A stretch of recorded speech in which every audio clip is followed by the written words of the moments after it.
Welcome. In front of me is a Honor 9A, and today I'll show you how you can format your SD card. And to get started, you'll want to open up your settings. From here, scroll to Storage, tap on your memory card, and in here you'll find Format. Click on it. It will give you a message that performing a format on your SD card will remove all the data from it, so if there is anything that you'd like to keep on that card, do back it up beforehand, otherwise you lose it permanently.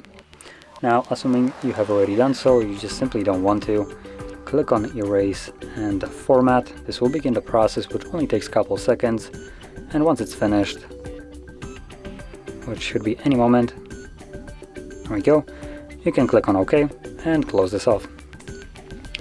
So, if you found this video helpful, don't forget to hit like, subscribe, and thanks for watching.